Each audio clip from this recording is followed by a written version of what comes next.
Manny Pacquiao mainit ang naging pagtanggap kay Jillian Ward sa kanilang pamilya. Eman Pacquiao. Nagulat ang publiko nang kumalat online ang mainit at puno ng saya na pagtanggap ni Manny Pacquiao kay Jillian Ward sa kanilang pamilya. Sa isang private gathering na agad naging usap-usapan, makikita ang masayang interaksyon sa pagitan ng dating senador at ng young actress na tila naging espesyal na bisita sa okasyon. Ayon sa mga nakasaksi, magaan at masigla ang naging usapan nina Manny at Jillian, at kapansin-pansin ang pagiging welcoming at maasikaso ng buong pamilya.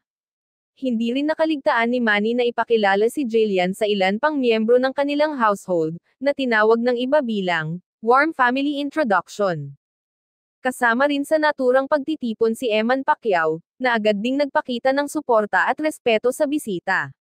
Marami ang napangiti sa pagiging approachable at friendly umano ni Eman sa aktres, at hindi rin daw nawalan ng kulitan at berwan sa pagitan nila. Sa social media, umani ng matinding reaksyon ang naturang kaganapan. Maraming netizens ang natuwa at humanga sa pagiging hospitable ng pamilya Pacquiao, habang ang ilan naman ay curious kung may bagong proyekto o kolaborasyon na nagaganap sa pagitan ni Jillian at ng pamilya.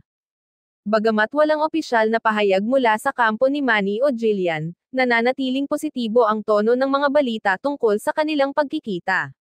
Para sa marami, malinaw umano na ang pagiging welcoming ng pamilya Pacquiao ay patunay ng kanilang pagiging down-to-earth at bukas palad sa pagtanggap ng mga tao sa kanilang tahanan. Patuloy namang umaasa ang fans kung may susunod pang update o anunsyo na magpapatunay sa anumang maaaring maging proyekto o pagkakasama nila sa hinaharap. Sa ngayon, trending pa rin ang naturang moment at patuloy na kinagigiliwan ng publiko. Sa gitna ng ingay online, marami ang nagbigay ng kani-kanilang interpretasyon sa masayang tagpo. May mga nagsabing posibleng may paparating na proyekto si Jillian kasama ang pamilya Pacquiao, lalo na't kilala ang angkan sa pagsuporta sa mga kabataang artista at atleta.